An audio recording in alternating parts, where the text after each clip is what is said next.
Today we shall discuss on a topic that is identification of a researcher. As soon as we start to think about the research, the first thing comes in our mind is the problem. So without identification of a research problem, the process of research cannot move. Today we shall discuss about different dimension of research problem, and in the process we shall, as we usually do, outline the lecture. So let us see the lecture. You can see today we have to discuss on the topic that is identification of a research problem. Firstly, we shall discuss about the basics of research problem. What is problem and from where it comes. Again, basics of research problem. Then we shall discuss about the research problem and nature of research.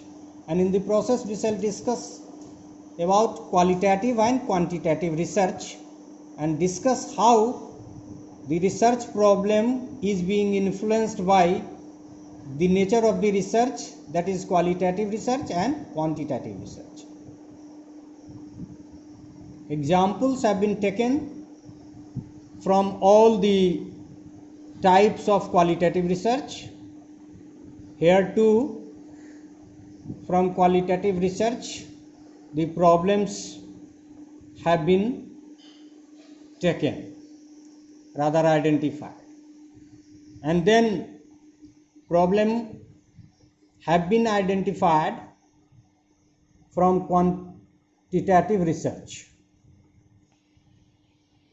Then we shall define what is research problem, criteria of a good research problem,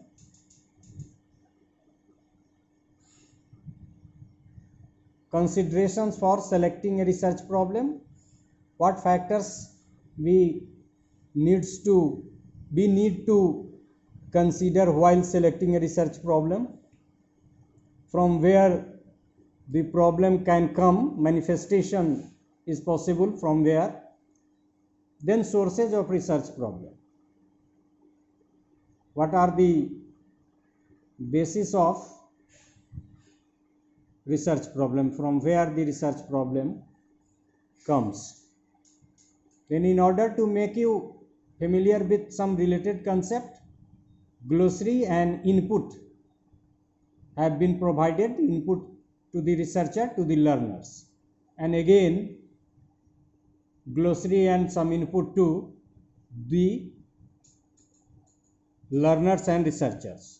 So this is all about the outline of the lecture.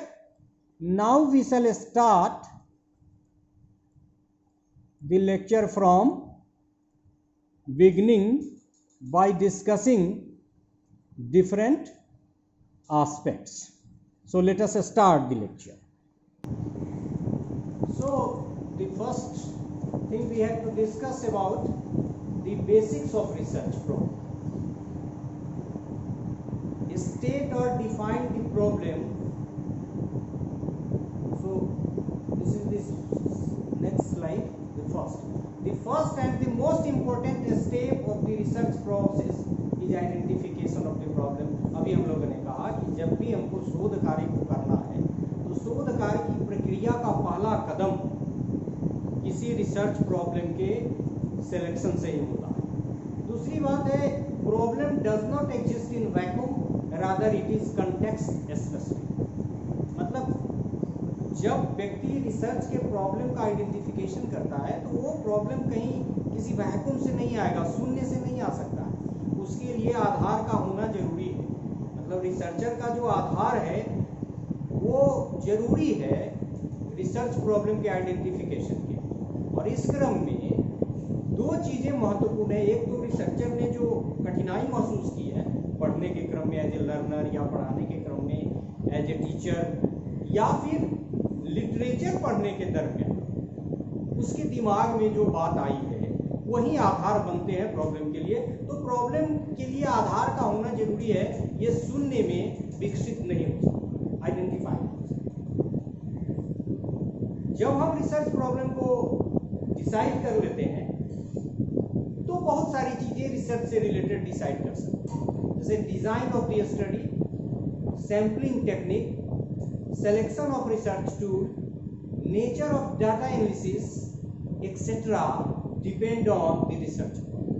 मतलब आपकी समस्या की जैसी प्रकृति होगी उसी के आलोक में, उसी के अनुसार design of the study, sampling technique, selection of research tool, nature of data analysis etcetera decide होगा। मतलब जितने भी सब्सिक्वेंट डिसीजंस रिसर्च प्रोसेस से रिलेटेड होंगे वो सभी डिपेंड करेंगे रिसर्च पे, रिसर्च के प्रॉब्लम पे।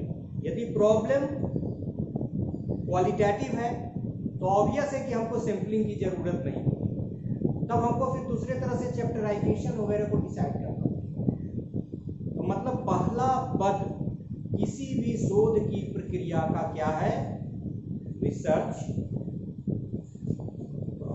So identification of the research problem is the first step, and of course it is the foremost step as well. दूसरा कि हमने अब रिसर्च के प्रॉब्लम को आइडेंटिफाई कर लिया, तब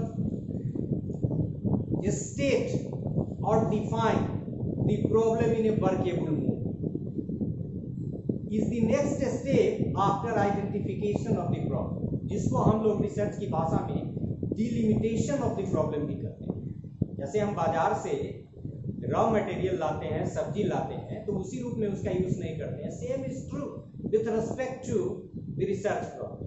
मतलब अब जैसे हमने पहले डिसाइड किया एक ब्रॉडर एरिया कि हम लोग आज एंजाइटी पे काम करेंगे या फिर हम लोग विवेकानंद पे काम करेंगे, अब कैसे काम करेंगे, तो प्रॉब्लम को हम लोग काटना छाटना करते हैं, जिसको कहा जाता है कि वर्केबल, जिस पे काम किया जा सके।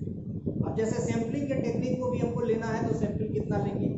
यदि हम सेकेंडरी स्टूडेंट को आइडेंटिफाई करते हैं, प्राइमरी स्टूडेंट को आइडेंटिफाई करते हैं, तो कितने प्राइमरी स्टूडेंट लेंगे, कैसे लेंगे, कहाँ से लेंगे, फिर वेरिएबल डिसाइड करना पड़ेगा। मान लो कि anxiety, study of the anxiety of secondary school students, तो कैसे सेकेंडरी स्कूल की एंजाइटी को जो मेजर करेंगे उसको क्या करने वाले हैं, इसका जवाब भी ढूंढना पड़ेगा।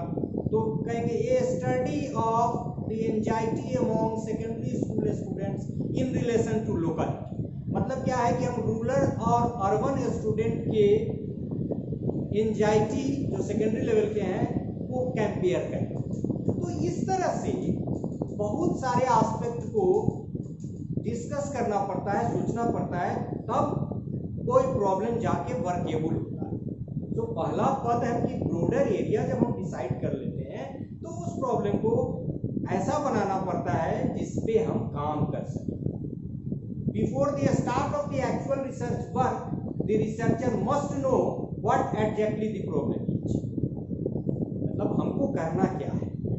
जैसे मान लीजिए कि डिपार्टमेंट ऑफ एजुकेशन से किसी को गांधी मैदान जाना है तो कैसे जाना है ये डिसाइड होना जरूरी है, अदरवाइज वो कंफ्यूजन क्रिएट करेगा। Same is true with respect to the research. यदि रिसर्चर को पता है कि हमको काम कैसे करना है, टूल कौन कौन से होंगे, यदि क्वालिटेटिव रिसर्च है तो उसका चैप्टराइजेशन कैसे होगा, यदि हमको इंटरव्यू लेना है या ऑब्जर्वेशन करना है तो कैसे किए जाएंगे, इन सारे संदर्भों पर विचार करके ही रिसर्चर आगे बढ़ सकता है, तभी उसका काम सक्सेसफुल होगा। So before the start of the actual research work the researcher must know what exactly the problem. मतलब हमको करना क्या है? Problem needs to be stated in a way that it indicates a relationship between chosen variables। ये तो हम लोग जब अच्छे रिसर्च प्रॉब्लम को डिस्कस करेंगे उसमें भी आए, लेकिन अभी हमने कहा कि इन रिलेशन टू लोकलिटी, संभव है हमको एक और वेरिएबल ले लें, in relation to the types of institution, in relation to gender. मतलब सारे वेरिएबल्स को स्टेट करके प्रॉब्लम को ऐसा हमने बना दिया, ये वर्केबल हो गया और हमको सब पता है कि कैसे काम करना है। दूसरी तरफ इशारा कर रहा है कि रिलेशनशिप डिफरेंट चूजन वेरिएबल्स का स्टेट होना चाहिए प्रॉब्लम में, जिससे प्रॉब्लम में क्या करना है रिसर्चर को ढंग से पता चले। And the problem must be specific, concrete and well defined. Specific आप समझते हैं कि मतलब उसमें गुंजाइश नहीं हो कंफ्यूजन की, कंक्रीट सारा कुछ आइडेंटिफाइड हो, देख सकें, समझ सकें, और वेल डिफाइंड। वेल डिफाइंड का मतलब जिसने हमने शुरू में ही कहा कि प्रॉब्लम को आपको क्या करना है, डिलिमिट करना है। हमारा एरिया क्या होगा, हमारे वेरिएबल्स क्या होगा, हमारा पॉपुलेशन क्या होगा। यदि क्वालिटेटिव रिसर्च है तो हमारा चैप्टराइजेशन क्या होगा, हम कितने चैप्टर में काम करेंगे, विवेकानंद गांधी जी का कंपैरिजन करेंगे या सिर्फ विवेकानंद के डिफरेंट एस्पेक्ट पे, जैसे करिकुलम के बारे में उन्होंने क्या कहा, उन्होंने वीमेन एजुकेशन के बारे में क्या कहा, और इस तरह के पैरामीटर्स के आधार पे हमारा कैसा काम है, हमको कितना काम करना है, इसका एक खाका तैयार कर लेना जरूरी है। So this is all about the basics of research. Now we shall discuss about the research problem and nature of research. The nature of research, और नेचर ऑफ रिसर्च में हमने शुरू में ही कहा कि when we are talking in terms of the nature of research, ultimately we are talking in terms of the qualitative और quantitative research. हमने रिसर्च को डिफाइन करते समय कहा था कि रिसर्च को जनरली हम लोग जो डिवाइड करते हैं, तो एक तरीका हमारा होता है क्वालिटेटिव और क्वांटिटेटिव, दूसरा एक्शन रिसर्च और फंडामेंटल रिसर्च। तो आज हम लोग एक्शन और फंडामेंटल रिसर्च की तरफ नहीं जाएंगे, हम लोग सिर्फ क्वालिटेटिव और क्वांटिटेटिव रिसर्च की बात करेंगे। So the nature of research is related to formulation of research. अब रिसर्चर का एरिया भी होता है, बाकी आगे और एक्सपर्टीज वगैरह की बात है। हर आदमी हर फील्ड में काम नहीं कर सकता। जैसे मान लीजिए कि हमने जिस फील्ड को पढ़ा, मान लीजिए कि अब हिंदी लिटरेचर से रिलेटेड कोई चीज, हमें हिंदी का ज्ञान है नहीं, तो हम उस विषय में रिसर्च नहीं कर सकते हैं, शोध नहीं कर सकते हैं, क्योंकि शोध करने के लिए आधार का होना जरूरी है। तो मतलब कि रिसर्च का प्रॉब्लम कैसा होगा ये भी डिपेंड करता है, formulation of research problem depends on the nature of research. यदि आपका एरिया क्वालिटेटिव होगा तो उसके अकॉर्डिंगली आपका प्रॉब्लम आइडेंटिफाई, यदि आपका एरिया क्वांटिटेटिव होगा तो उसके अकॉर्डिंगली आपका एरिया आइडेंटिफाई होगा। यदि आप क्वालिटेटिव में इंटरेस्टेड है तो आपका प्रॉब्लम का नेचर बदल जाएगा, और क्वांटिटेटिव में है तो बदल जाएगा। क्वांटिटेटिव में भी डिफरेंट टाइप के जो रिसर्च है उसके अकॉर्डिंगली भी बदलेगा। क्वालिटेटिव में भी डिफरेंट टाइप के रिसर्च है, उसके अकॉर्डिंगली भी बदलेगा। तो ये बहुत इंपॉर्टेंट है। The nature of research is related to the formulation of research. The statement of the problem reflects the type of research that is qualitative और क्वांटिटेटिव। मतलब कि यदि आपने प्रॉब्लम को कहा, स्टेट किया, दिखाया, तो इसी से समझ में बात आ जाएगी कि आप का जो एरिया ऑफ रिसर्च है वो क्या है, क्वालिटेटिव है या quantitative. So we shall discuss the research problem in the light of the qualitative research as well as the quantitative research. जैसे अब क्वालिटेटिव रिसर्च प्रॉब्लम, इसमें कुछ प्रॉब्लम को आइडेंटिफाई किया, मैं पढ़ूंगा, जरा ध्यान से सुनिए। जैसे पहला है हिस्टोरिकल का एग्जाम्पल दिया गया। ऑब्वियस है कि हिस्टोरिकल रिसर्च क्वालिटेटिव रिसर्च की श्रेणी में आता है। ये study of the development of teacher education in India with a special reference to Bihar. अब इसमें रिसर्च प्रॉब्लम कर रहा है कि टीचर क्या करेगा, टीचर एजुकेशन का जो डेवलपमेंट है इंडिया में उस पर रिसर्चर काम करेगा, लेकिन with a special reference to Bihar as a state. अब इस प्रॉब्लम को दूसरे तरह से भी आइडेंटिफाई किया जा सकता है या फिर डिलिमिट किया जा सकता है कि आप ऐसा भी कर सकते हैं, study of the development of teacher education, उसमें पोस्ट इंडिपेंडेंस भी कर सकते हैं आप एक कोई after the advent of NCT भी कर सकते हैं। तो प्रॉब्लम आपको आइडेंटिफाई करके कितना कहां से कहां तक आपको काम करना है हिस्टोरिकल रिसर्च में। तो it's an example of historical research, a study of the development of teacher education in India with a special reference to Bihar. It's an example of historical research. Then आपका ये study of the socio cultural background of the Thar tribe, मतलब Thar tribe के socio cultural background पे study, और obvious है कि socio cultural का part education है तो उसमें एजुकेशन भी आएगा। लेकिन फिर आपको चैप्टराइजेशन करना पड़ेगा, डिलिमिट करना पड़ेगा कि आपको किस एरिया में काम करना है, कितना काम करना है, किन किन एस्पेक्ट पे फोकस करना है। यदि आप एजुकेशन को भी लेते हैं तो उसमें आपको डिसाइड करना पड़ेगा कि प्राइमरी एजुकेशन को सिर्फ लेना है, सेकेंडरी को लेना है, हायर को लेना है, टेक्निकल को लेना है, और क्या लेना है और क्या नहीं लेना है। So it's an example of ethnography, a study of the socio-cultural background of Thar tribe. It's just broad. फिर नेक्स्ट है आपका फिलोसॉफिकल रिसर्च का example, a study of the educational thought and practices as reflected in the Gita. अब गीता में education कैसे reflect है, आप चाहें तो रामायण में भी ले सकते हैं, आप चाहें तो दूसरे किसी धार्मिक ग्रंथ में ले सकते हैं, या किसी फिलोसफर पे कर सकते हैं। एक एग्जाम्पल इनफ नहीं है, लेकिन ये एक आधार का काम करेगा कि आप प्रॉब्लम को लिख सके ढंग से। अब एक ग्राउंडेड थ्योरी, ग्राउंडेड थ्योरी का मतलब क्या होता है कि जिसमें हम क्वालिटेटिव रिसर्च की मदद से एक थ्योरी को एस्टेब्लिश करते हैं, और कहा यह जाता है कि ये ग्राउंडेड थ्योरी आता तो क्वालिटेटिव रिसर्च में है, लेकिन ये क्वांटिटेटिव डाटा का भी इस्तेमाल करता है। तो हमने एक लिया कि थ्योरी एस्टेब्लिश करना, ये study of the complexities involved in the teaching and learning process of mathematics education in our primary schools.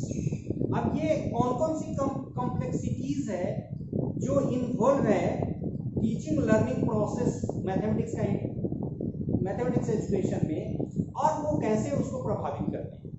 और ये रिसर्च करने के फलस्वरूप यदि हम कोई थ्योरी डेवलप करते हैं तो मैथमेटिक्स टीचिंग को इनरिच करने के लिए, मैथमेटिक्स एजुकेशन को इनरिच करने के लिए वो बेस का काम करेगा। और जैसा कि हमने पहले ही थोड़ा सा ब्रीफ कर दिया कि ये आपके लिए नया टर्म हमको लग रहा है कि होगा ग्राउंडेड थ्योरी। तुमने आपको बता दिया कि the purpose of this theory is to generate a theory और डिस्कवरी, कुछ नया फाइंड आउट करना। हो सकता है कि उससे इस रिसर्च की मदद से हम मैथमेटिक्स एजुकेशन से रिलेटेड कुछ नई थ्योरी डेवलप कर दें, या फिर नए डिस्कवरी कुछ करें जो हमारे मैथमेटिक्स एजुकेशन को इनरिच करने में हमारी मदद। फिर नेक्स्ट एग्जांपल है फेनोमेनोलॉजी से, फेनोमेना। एक फेनोमेना की जब हम स्टडी करते हैं तो उसको फेनोमेनोलॉजी कहते हैं। जैसे यहाँ हमने लिया है प्रॉब्लम जो है, a study of the teachers, parents and community leaders in the implementation of RTE Act। और प्राइमरी एजुकेशन ऑब्वियस है कि RTE Act है तो डिलिमिट हो गया प्रॉब्लम, वो प्राइमरी एजुकेशन पे हुआ। और किसका जब आप राइट टू एजुकेशन के डिफरेंट एक्ट्स को देखेंगे, उसके प्रोविजंस को देखेंगे, तो आपको पता चलेगा कि उसमें टीचर का रोल है, उसमें पेरेंट्स का रोल है, उसमें कम्युनिटी का लीडर्स का भी रोल है, मुखिया सरपंच वगैरह का भी।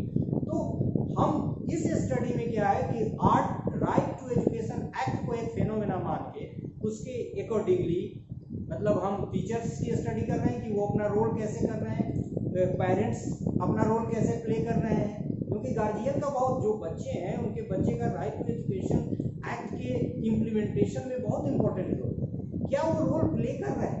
तो राइट टू एजुकेशन एक्ट को एक फेनोमेना मान के टीचर्स, पेरेंट्स और कम्युनिटी पे, ये कम्युनिटी लीडर्स पे हम स्टडी कर रहे हैं राइट टू एजुकेशन के प्रोविजन के इम्प्लीमेंटेशन के बारे में रिसर्च करने से। फिर नेक्स्ट है आपका केस स्टडी। ये भी आता है, ये तो बहुत क्लियर है। केस का मतलब किसी एक को कैसे इंस्टीट्यूशन भी ले सकते हैं, आमतौर पे इंडिविजुअल तो लेना थोड़ा कठिन है क्योंकि ऐसी पर्सनालिटी कमी है जो केस स्टडी में आवे, फिर भी वहाँ भी ले सकते हैं। और उसको तो वैसे भी हम बिब्लियोग्राफी और दूसरे तरह के स्टडी में भी हम लोग ले सकते हैं, जैसे बायोग्राफी कर सकते हैं उसको, बायोग्राफिकल, उसको भी हम लोग डिस्कस करेंगे इसके। तो ये study of the management structure and functioning of the Nalanda openings. ये एग्जाम्पल किसका है, केस स्टडी।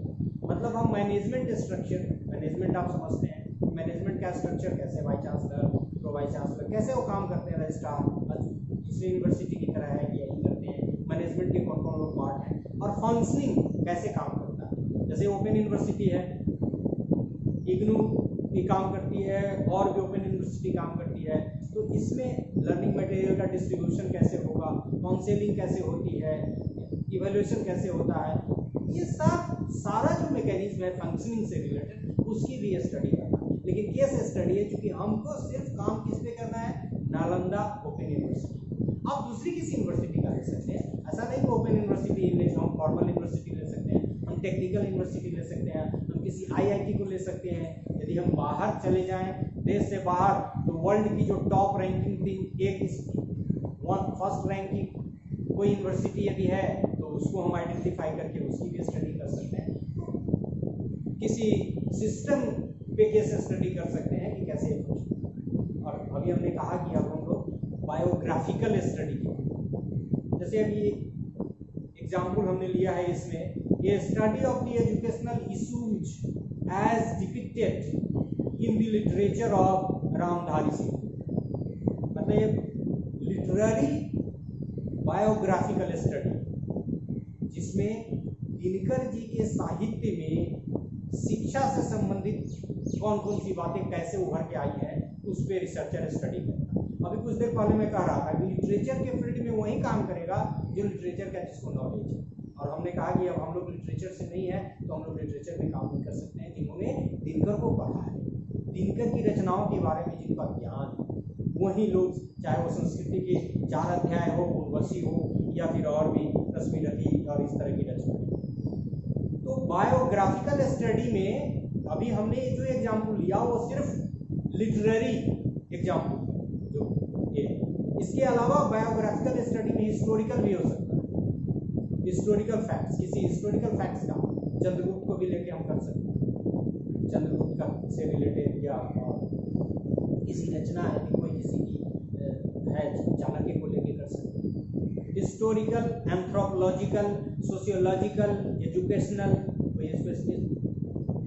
एजुकेशन के ढंग से भी कर सकते हैं, दार्शनिक के ढंग से भी कर सकते हैं, और फिर इसी को बायोग्राफिकल स्टडी के रूप में कर सकते हैं। So it's literary, it's historical, it's anthropological, sociological, educational, psychological, interdisciplinary has been. So biographical research या बायोग्राफिकल स्टडी के बहुत सारे प्रकार हो सकते हैं। So this is all about the qualitative research problems. हमने कई तरह के क्वालिटेटिव रिसर्च को आधार बना के रिसर्च प्रॉब्लम कैसे उसका होगा, क्यों होगा, इसको डिस्कस किया। अब हम लोग क्वांटिटेटिव रिसर्च की तरफ जाते हैं।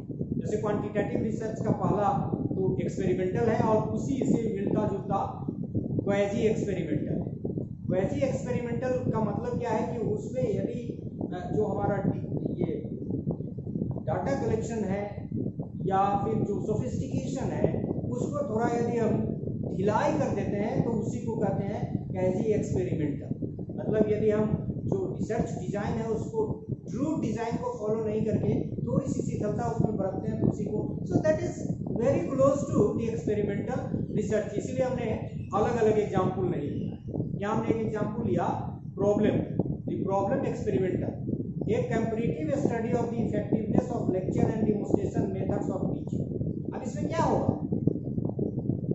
मतलब एक कंट्रोल ग्रुप होगा, एक एक्सपेरिमेंटल ग्रुप होगा, मतलब जिस हम ट्रीटमेंट का इफेक्ट देखना चाहते हैं। हम देखना चाहते हैं कि क्या डेमोंस्ट्रेशन मेथड लेक्चर मेथड से ज़्यादा बेटर है, तो ये दो ग्रुप इक्वेट करेंगे, इक्वेट करने के बाद एक को ट्रीटमेंट देंगे। ट्रीटमेंट यहाँ क्या है, ट्रीटमेंट है जो दूसरा मेथड है, लेक्चर नहीं डेमोंस्ट्रेशन।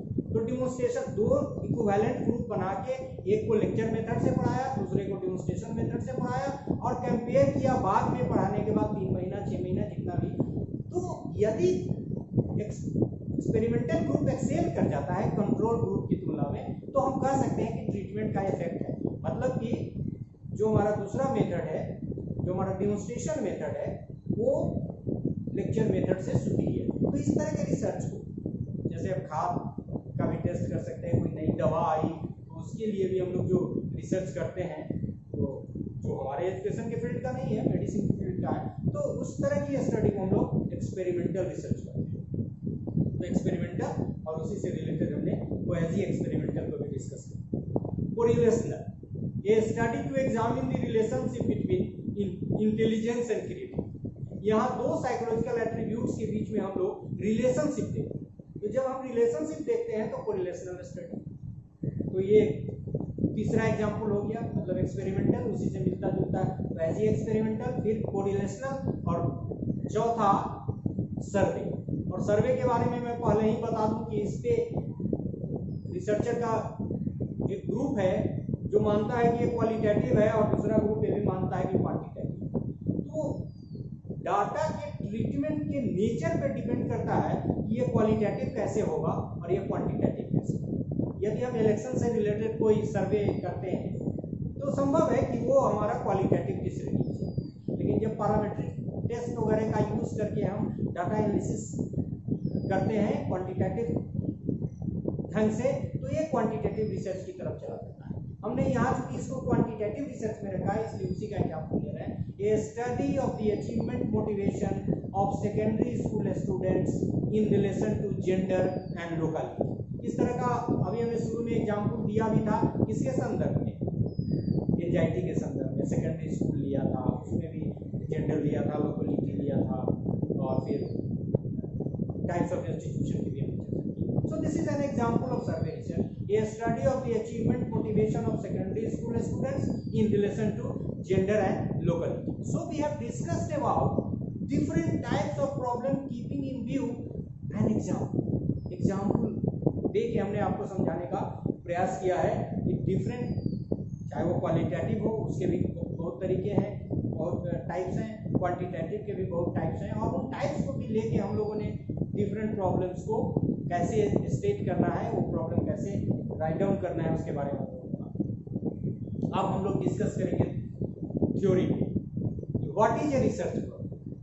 अब एक डिफिनीशन है टाउनसेंड ने 1953 में इसको डिफाइन किया, ए problem is a question proposed for solution. मतलब एक क्वेश्चन है जिस सॉल्यूशन के लिए प्रपोज किया।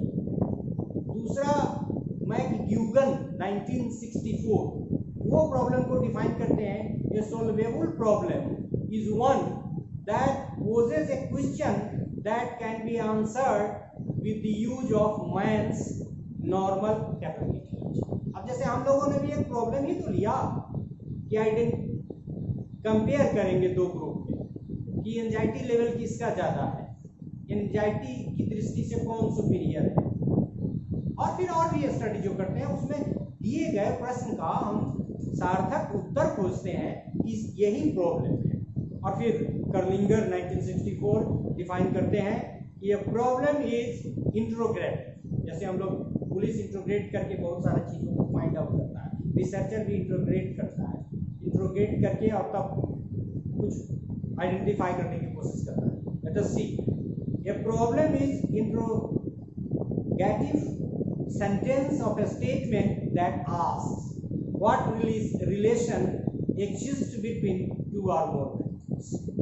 मतलब एंजाइटी किसका ज्यादा है, एक एंजाइटी डिपेंडेंट वेरिएबल और लोकलिटी, फिर types of institution, private school के स्टूडेंट भी ज्यादा एंजाइटी है, या फिर वर्किंग वीमेन पे कर सकते हैं, वर्किंग वीमेन की एंजाइटी हाउसवाइफ की एंजाइटी के बीच कंपैरिजन। तो कहीं ना कहीं यहाँ एक क्वेश्चन है जिसका जवाब हम खोज रहे हैं। तो इशारा ये कर रहा है कि समस्या वह है जो किसी दिमाग में आए प्रश्न, सामने आए प्रश्न का जवाब खोजती है, वही समस्या है। So this is the concept of research problem. अब criteria of a research problem, good research problem. Good research problem किसको कहते हैं? इसमें हमने कोट किया है कर्लिंगर को। Kerlinger has identified 3 criteria of a good research problem as, पहला क्या है, problem must state relationship between chosen variables। ये तो हम लोगों ने अपने स्लाइड में भी वहाँ शुरू में ही आपको बताया था कि ये प्रॉब्लम को जब डिलिमिट करेंगे तो वेरिएबल्स को डिफाइन करना पड़ेगा। तो ये रिलेशनशिप बिटवीन चूजन वेरिएबल्स को एस्टैब्लिश करता हो, स्टेट किया हो, बाद में इन्वेस्टिगेट करेंगे। दूसरा, it must be expressed clearly and unambiguously in question form. मतलब क्वेश्चन फॉर्म का मतलब ये नहीं कि वो क्वेश्चन का मार्क ही हो, क्वेश्चन होना चाहिए। It must be amenable to empirical testing through the collection of data. Empirical testing का मतलब ये है कि जब हम कलेक्शन डाटा का करके उसको टेस्ट करते हैं तो you empirical type of study या empirical testing. So it must be amenable. ऐसा नहीं कि वो हार्ड एकदम एक बार जो हो गया, क्योंकि हम जब रिसर्च की भी बात करते हैं तो वेरिफिकेशन रिसर्च का एक कैरेक्टरिस्टिक्स है। तो सारा स्तर इट मस्ट बी एमेंडेबल, उसमें कुछ यदि हम परिवर्तन करना चाहें, मॉडिफिकेशन करना चाहें तो संभव हो। और इंपीरिकल टेस्टिंग की जिसमें सुविधा, और हमने बताया कि इंपीरिकल टेस्टिंग का मतलब क्या है, वह टेस्ट जो डाटा के आधार पे हम टेस्ट करते हैं, मतलब डाटा कलेक्ट करते हैं और डाटा के आधार पे निष्कर्ष। अब है कि consideration of selecting a research. मान लीजिए कि हम लोग या कोई रिसर्चर जब रिसर्च प्रॉब्लम को आइडेंटिफाई कर रहा है तो क्या क्या ध्यान रखना चाहिए। ऑब्वियस है कुछ पॉइंट है इसमें। पहला पॉइंट है इंटरेस्ट, मतलब रिसर्चर का इंटरेस्ट एरिया। एक तो ब्रॉडर एरिया क्वालिटेटिव में इंटरेस्ट है, क्वांटिटेटिव में रिसर्च है। दूसरी बात है कि इधर जो साइकोलॉजिकल एट्रीब्यूट्स है उस पर काम करना चाहते हैं, या जनरल जो एक्सप्रेशन का प्रॉब्लम है उस पर काम करना चाहते हैं। So the candidate, the researcher, the person who is identifying the problem for research must be interested in the area for which he is identifying it. Novelty, नयापन होना चाहिए। मेयर कॉपी नहीं कि दूसरे ने किया उसी को उठा लिया। और हमने कहा भी था कि रिव्यू ऑफ रिलेटेड लिटरेचर की मदद से हम लोग रिसर्च गैप आइडेंटिफाई करते हैं और तब ऐसा प्रॉब्लम आइडेंटिफाई करते हैं जिसपे काम नहीं। मेयर रिपीटिशन, मैग्नीट्यूड, उसकी इंटेंसिटी, मतलब वो स्थान रखता, यदि काम किया जाए उस पर तो वर्थ वाइल हो, आगे इम्पोर्टेंट हो सकता है। इम्पोर्टेंस मतलब वो महत्वपूर्ण हो, क्योंकि हम लोग फंडामेंटल और एक्शन रिसर्च की बात जब करते हैं तो ये कहते हैं कि जो एक्शन रिसर्च है वो डे टू डे की फंक्शनिंग को इम्प्रूव करने के लिए सजेशन देता है वो रिसर्च को। और जब हम फंड ऑफ नॉलेज में कुछ कंट्रीब्यूट करते हैं तो वो हमारा फंडामेंटल रिसर्च हुआ। तो रिसर्च का एक इम्पोर्टेंस है, हम क्यों कर रहे हैं, वो महत्वपूर्ण कार्य। ऐसा नहीं कि हम सिर्फ for doing a research I am doing research. Cost और इकोनॉमी, अब हम रिसर्चर हैं, हमारा लिमिटेशंस है टाइम के टर्म में और इकोनॉमी के टर्म में। टाइम बाद में, इकोनॉमी ही अभी।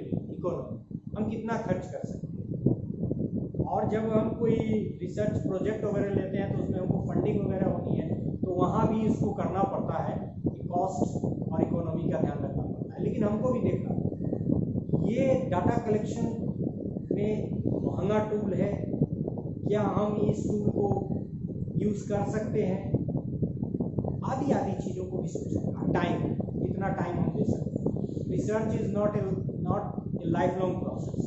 ऐसा नहीं कि एक रिसर्च लिया और लाइफ इन्वेंशन एंड डिस्कवरी नहीं कर रहे research, it's different from invention. तो टाइम कितना हम दे सकते हैं, 2 साल जैसे जनरली क्या है 3 साल के बाद जमा कर सकते हैं, पहले 2 साल के ताकि PhD थीसिस, मतलब यदि आप बाद में हैं तो एक्सटेंशन मिलेगा, एक लिमिट के बाद आपको एक्सटेंशन भी नहीं मिलेगा। तो वर्क प्रॉब्लम ऐसा हो जिसमें हम देखें कि ये हमारे with in the given period of time में कंप्लीट हो सकता है।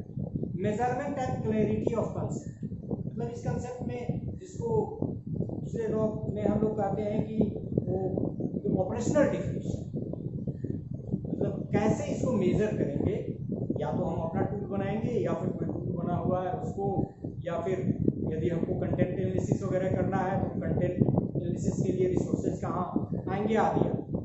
लेवल ऑफ एक्सपर्टीज, अभी हमने कहा कि लिटरेचर का आदमी ही लिटरेचर में रिसर्च करे तो ठीक, एक मैथमेटिक्स का आदमी लिटरेचर में यदि काम करेगा तो फिर वो काम बहुत अच्छा नहीं होगा, सार्थक नहीं होगा, क्योंकि उसके पास बैकग्राउंड ही नहीं और रिसर्च ये परमिट भी नहीं करता है।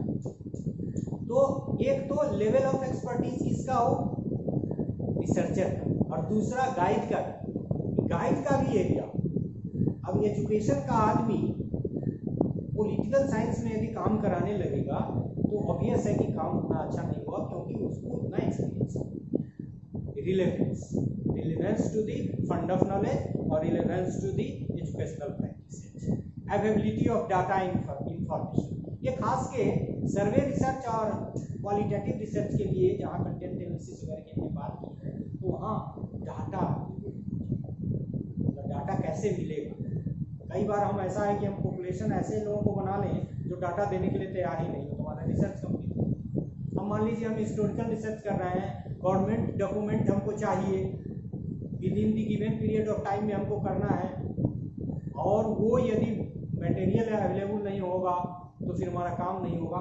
तो कोशिश ये करनी चाहिए कि अवेलेबिलिटी ऑफ डाटा और इन्फॉर्मेशन जो हमको चाहिए वो इजीली अवेलेबल हो, इजीली एक्सेसिबल हो, नहीं तो फिर कठिनाई आ सकती है हमारा। और इथिकल इश्यूज, इथिक्स, जैसे वर्क का इथिक्स है, किसी प्रोफेशन का इथिक्स है, वैसे ही रिसर्च का भी एक इथिक्स है और इथिकल इश्यूज को that the researcher has to be in neutral, bias नहीं। यदि बायस है, बायसनेस के साथ काम किया, इसका मतलब है कि रिसर्चर का काम ठीक से नहीं। सो इथिकल इश्यूज, तो मतलब इन सारे एस्पेक्ट को हमको ध्यान में रखना चाहिए जब हम किसी रिसर्च प्रॉब्लम को फाइनल करते हैं, identify. How problem manifestation is possible, मतलब कहाँ से प्रॉब्लम आ सकती है। When there is a noticeable gap in the information and all, हमने कहा कि हम रिव्यू करते हैं तो हमको लगता है कि ये एरिया में काम हुआ, इस पे काम हुआ है, ये भी हुआ, लेकिन इस टॉपिक के इस एस्पेक्ट में अब तक काम नहीं। तो noticeable gap review of related literature से हमको मिलता है और वो मैनिफेस्ट करता है इसमें भी ये problem for your study. When the result is not consistent और इज कंट्राडिक्टरी, मतलब जो रिजल्ट आ रहा है वो एक तरफ इशारा नहीं कर, उसके रिजल्ट में कंसिस्टेंसी नहीं या कंट्राडिक्टरी रिजल्ट आ रहा है, तो there is a scope of identification of the problem. और तीसरा, व्हेन द फेनोमेना और इंफॉर्मेशन नीड्स फर्दर एक्सप्लेनेशन, किसी ने रिसर्च करके कुछ चीज़ों को ढूंढा, क्योंकि कई बार जब रिसर्चर अपनी रिसर्च को लिखते हैं तो कुछ क्वेश्चंस भी उठाते हैं कि आखिर ऐसा क्यों आया, वो क्वेश्चन भी है, उस क्वेश्चन को एक्सप्लेन करने के लिए भी रिसर्च किया जा सकता है। तो जब रिसर्चर अपने फाइंडिंग्स को डिस्कस करने के क्रम में कुछ क्वेश्चंस को रेज करते हैं तो वो भी चाहता है कि उसका एक्सप्लेनेशन, और उस एक्सप्लेनेशन के कारण सो व्हेन द फेनोमेना और इंफॉर्मेशन नीड्स फर्दर एक्सप्लेनेशन, तो भी फिर वहां से मतलब तीन जगह से हमको क्या है रिसर्च का मैनिफेस्टेशन हो सकता है। अब मुख्य रूप से, हालांकि इसकी थोड़ी सी पटकथा हम लोगों ने लिखी है, लेकिन अब थोड़ा और विस्तार से बात कर रहे हैं। सोर्सेज ऑफ रिसर्च, मतलब रिसर्च प्रॉब्लम आता कहाँ से। पहला है थ्योरी, जैसे आप लर्निंग की थ्योरी पढ़ते हैं, पर्सनालिटी की थ्योरी पढ़ते हैं, इंटेलिजेंस की थ्योरी पढ़ते हैं, साइकोलॉजी के अलावा भी और तरह की थ्योरी पढ़ते हैं, उस थ्योरी से आपके दिमाग में समस्या आ सकती है। तो theory, different theories, whether it is psychological, whether it is sociological, whether it is political, whether it is educational as well, तो वहाँ से दूसरी बात है कि लिटरेचर, और लिटरेचर का मतलब ये नहीं है कि सिर्फ रिसर्च से रिलेटेड लिटरेचर, साइकोलॉजिकल एट्रीब्यूट से रिलेटेड। आपने हमने दिनकर का एग्जाम्पल लिया, अभी चाणक्य की बात हमने की, चंद्रगुप्त के भी प्रबंधन पे रिसर्च हो सकता है, एजुकेशनल प्रबंधन यदि कोई था, क्योंकि वो रिसर्चर उस एरिया को जानेगा तभी काम कर सकता है, इसीलिए हमने कहा। तो लिटरेचर जो पढ़ते हैं, लिटरेचर का मतलब जितनी भी चीज़ें हैं, डिससेटिस्फैक्शन, हम कोई as a teacher, as a researcher, as a student कुछ असंतोष हमारे दिमाग में है, ये ऐसा क्यों है, ये ऐसा भी तो हो सकता था, ऐसे भी तो इसको किया जा सकता था, तो भी हम आधार पर एक्सपीरियंस, जिसको हम लोग फेल्ट डिफिकल्टी भी, एक्सपेरिमेंट करने के क्रम में, पढ़ाने के क्रम में, पढ़ने के क्रम में, किसी प्रॉब्लम को सोल्व करने में, ये ऑनलाइन अभी एजुकेशन चल रहा है, ऑनलाइन एजुकेशन को ट्रांसमिट करने में, ऑनलाइन से एजुकेशन प्राप्त करने में भी बहुत सारी एक्सपीरियंस कठिनाई आप फील कर सकते हैं, या फिर एक्सपीरियंस आप लिटरेचर पढ़ रहे हैं उससे भी कर सकते हैं। तो एक्सपीरियंस भी आता है, कंसल्टेशन ऑफ एक्सपर्ट। कई बार आपके दिमाग में जैसे आपने बॉर्डर एरिया आइडेंटिफाई कर लिया, या फिर आपको लग रहा है कि कैसे काम किया जाए, हमको तो इसका कोई आइडिया नहीं है, तो आप वैसे सिचुएशन में एक्सपर्ट की राय ले सकते हैं। क्योंकि मैं अपनी बात करूं, मेरे यहाँ जो भी रिसर्चर आता है मैं उसको कहता हूं कि जब तुमको रिसर्च प्रॉब्लम आइडेंटिफाई करना है तो 2 प्रश्न अपने से पूछ लो कि रिव्यू ऑफ रिलेटेड लिटरेचर कहाँ से मिलेगा और डाटा कलेक्शन कैसे। यदि 2 महत्वपूर्ण प्रश्न का जवाब मिल जाए तो फिर रिसर्च प्रॉब्लम पे आगे काम कर सकते हैं, उसको फिर डिलीमिट वगैरह करके आगे बढ़ सकते हैं। तो consultation of expert, researcher suggestions. अभी हमने क्वेश्चन की बात की कि रिसर्चर अपने फाइंडिंग्स के डिस्कशन के क्रम में भी क्वेश्चन उठाता है और सजेशन भी देता है कि हमने ये काम किया, ये काम किया, ये काम किया, हम चाहते थे कि ये काम कर सकते हैं लेकिन नहीं कर सके। तो वो सजेशंस फॉर फर्दर स्टडी, चाहे वो डिजर्टेशन हो चाहे रिसर्च वर्क हो, उसका एक हिस्सा होता है और वो भी आधार का काम कर सकता है रिसर्च प्रॉब्लम के आइडेंटिफिकेशन। डिस्कशन अभी एक्सपर्ट की बात हमने की, आपस में भी डिस्कशन कर सकते हैं, किसी एकेडमिक फोरम पे डिस्कशन कर सकते हैं, कलीग से डिस्कशन कर सकते हैं, और कहीं कहीं तो ऐसा होगा कि किसी से भी डिस्कशन करने में आपके दिमाग में प्रॉब्लम आ सकता है। And last, technological and other development of innovation in education and life. अभी थोड़ा सा एग्जाम्पल हमने ऑनलाइन एजुकेशन का दिया, तो टेक्नोलॉजिकल जो डेवलपमेंट और फिर एजुकेशन के फील्ड में रोज कुछ न कुछ invention, discovery, addition, fund generation of fund हो रहा है। तो टेक्नोलॉजिकल एंड अदर डेवलपमेंट और innovation in education and life, जीवन में और शिक्षा व्यवस्था में जो जो डेवलपमेंट हो रहे हैं, चाहे वो टेक्निकल नेचर का हो चाहे वो इनोवेटिव नेचर का हो, वो सारे डेवलपमेंट से भी प्रॉब्लम इमर्ज करके आ सकता है। So sources of research problem, glossary. अब हम लोग लेक्चर को एक तरह से कंक्लूड करते हैं, क्योंकि हमारे लेक्चर का जो मेन डिस्कशन था उसको हम लोगों ने कर लिया। अब वहाँ हम लोगों ने जो टाइप्स ऑफ रिसर्च वगैरह पे कुछ बात की थी उसी को थोड़ा सा और एक्सप्लेन करेंगे। यद्यपि हमने लेक्चर में भी इसको डिस्कस करने की कोशिश की, फिर भी जैसे यहाँ पहला है बायोग्राफिकल। तो बायोग्राफिकल रिसर्च क्या करता है, explores life of an individual. Biography आप जानते हैं, एंड ऑटोबायोग्राफी ऑफ ए योगी, विवेकानंद का भी ऑटोबायोग्राफी। तो अभी हमने दिनकर का एग्जाम्पल लिया लिटरेरी से, चाणक्य की भी बात की, चंद्रगुप्त की बात की, और इस तरह के और भी जो लोग थे या जो अभी लोग हैं उन पे भी आप काम कर सकते हैं, individual. So biographical research explores life of an individual. Phenomenology, it studies about the experiences about A phenomenon.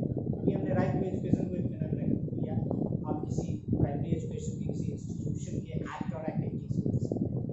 Grounded theory की हमने बात की, grounded theory develops theory with the help of collection of data को की study के फलस्वरूप हम एक थ्योरी को डेवलप करते हैं। हमने अपने एग्जाम्पल लिया था राइट टू एजुकेशन के एक्ट, नहीं मैथमेटिक्स टीचिंग पे, राइट टू एजुकेशन तो फेनोमेनोलॉजी।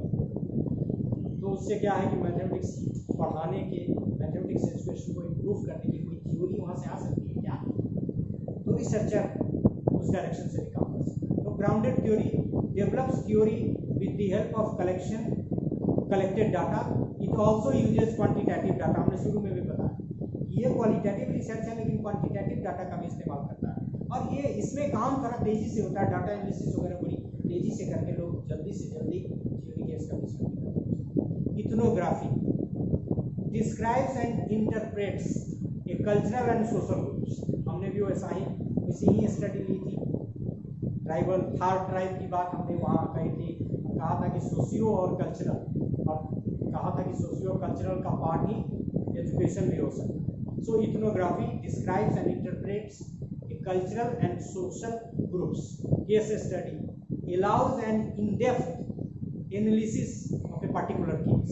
जैसे किसी एक केस नालंदा ओपन यूनिवर्सिटी का उन्होंने दिया, आप पटना यूनिवर्सिटी का ले सकते हैं, पटना यूनिवर्सिटी के डिपार्टमेंट ऑफ एजुकेशन को ले सकते हैं। और जहाँ से आपको डाटा मिल सके जो आपके रिसर्च के लिए पर्याप्त इंफॉर्मेशन दे सके, किसी को भी किसी केस को बता सके। So this is all about the glossary and some input regarding qualitative research. Now we are moving towards the quantitative research.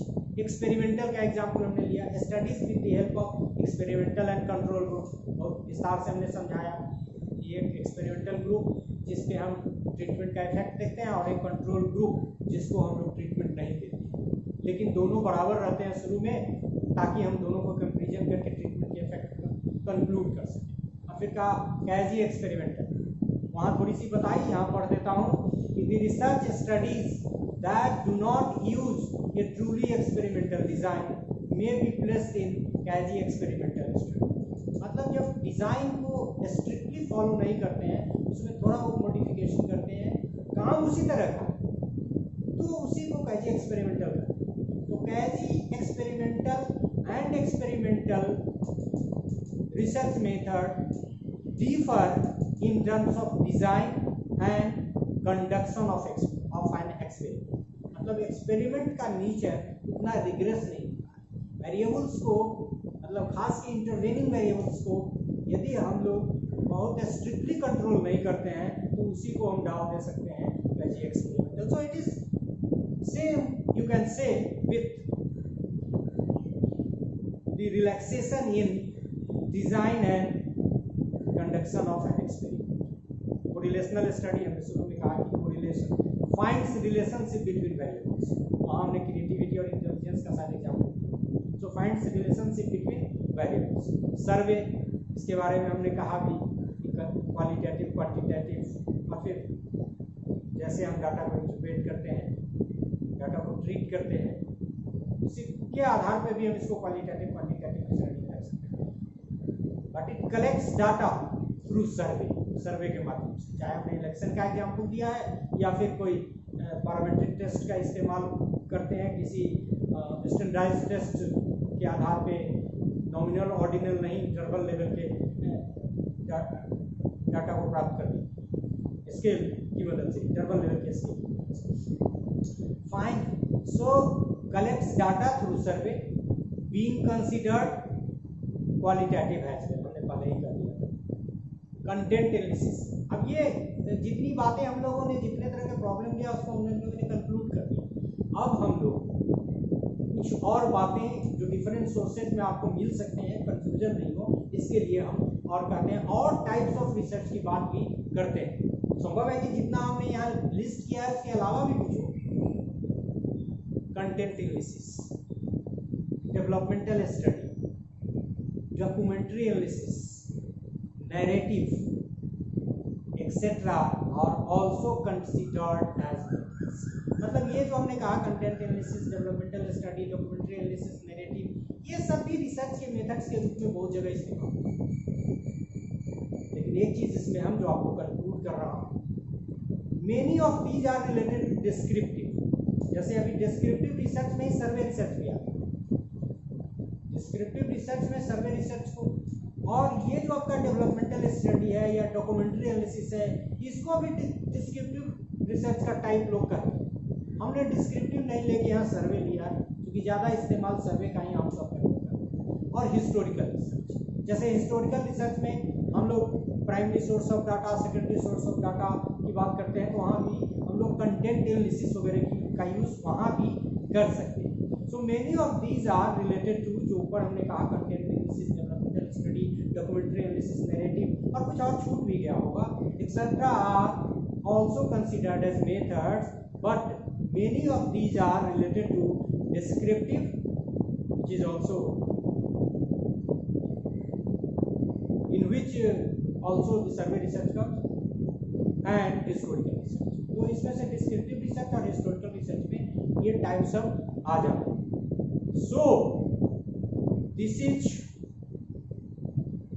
is all about today's lecture। If you get any question, if you are not understanding, then you can put some questions either through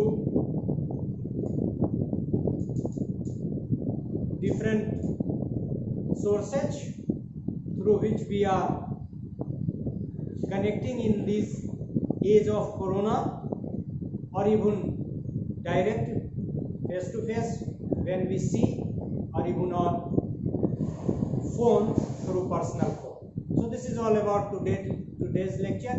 Thank you very much.